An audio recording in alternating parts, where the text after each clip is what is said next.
Exactly దానికే మీరే కారణం చెప్పాలి. వై ఎందుకు మేమంటే అంత ప్రేమ అంత కాన్స్పిరసీ చేశారు ఇది అది అని మాట్లాడడానికి చిన్నపిల్లని కాదు, కానీ మా మీద ప్రేమ, మా మీద అతి ప్రేమ అంతే జనానికి. ఆ ఒక సెక్షన్ ఆఫ్ జనానికి కానీ సోషల్ మీడియా కానీ మా మీద ఉన్న ప్రేమ అది.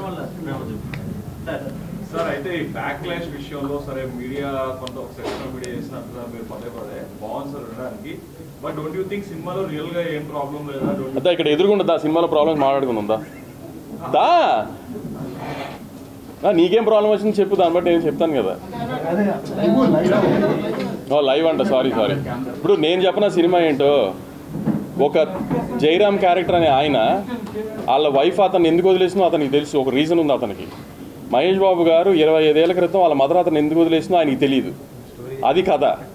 దాన్ని ఇప్పుడు మీరు ఇంకో రకంగా ఊహించేసుకుని ఇప్పుడు కుమార్ అన్నట్టు పోకిరి అని ఊహించుకుని వస్తే మీరు డిసప్పాయింట్ అయ్యి ఉండొచ్చు. అది రీచ్ అవ్వాల్సిన ఆడియన్స్కి రీచ్ అయింది కదా. కొంతమంది రివ్యూస్ ఎమోషన్ లేదండి అంటే, ఎమోషన్ అంటే ఏంటి? మహేష్ బాబు కూర్చొని ఏడుస్తూ ఉండాలి ఏంటి? అదే అంటే నేను ఎగ్జాక్ట్లీ లొకేషన్ లేట్గా వచ్చామో కానీ ముందు చెప్పా నేను, I don't think we have promoted the film in such way that it's a family film అని ముందు చెప్పలేదేమో, దాని మూలాన్ని కొంచెం ఆ ఫస్ట్లో బ్యాక్లాష్ వచ్చిందేమో అని అందుకు అనుకుంటున్నాను నా సైడ్ నుంచి అని కూడా చెప్పాను. అందుకే అదే చెప్పాను నేను. ఆ అనేం షోస్ వేయటం మూలాన ఆమె సినిమా ఇట్లా ఉంటుంది ఫ్యామిలీ జానర్లో ఉంటుంది అని చెప్పకపోవటం మూలాన ఆ బ్యాక్లాష్ వచ్చిందేమో ఫ్యాన్స్ సైడ్ నుంచి అని.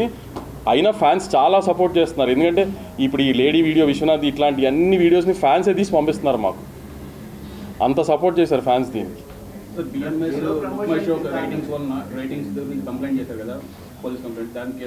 పోలీస్ కంప్లైంట్ మేమేం చేయలేదు.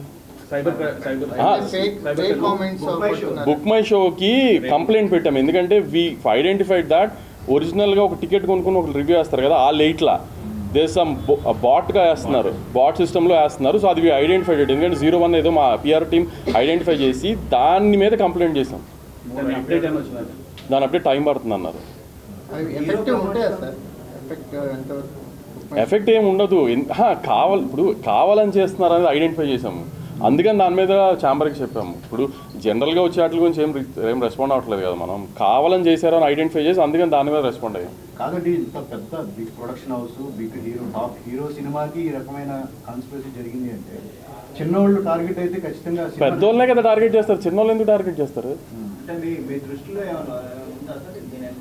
అవన్నీ మీరే కనుక్కొని చెప్పాలి. లేదు most powerful media in the country మా తెలుగు మీడియా, మీరే పవర్ఫుల్ కనుక్కొని చెప్పాలి నాకు ఏం జరిగింది అనేది.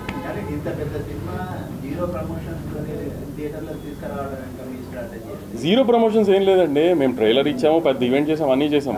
The only thing is we couldn't do was hero గారిని డైరెక్టర్ గారితో ఒక ఇంటర్వ్యూ ముందు పెట్టలేకపోయాం, because we are so stuck in the post production. 9th రోజున 8th రోజున విజయవాడలో ఈవెంట్ చేసాం, చూసుకోండి మా పరిస్థితులు ఎలా ఉన్నాయో.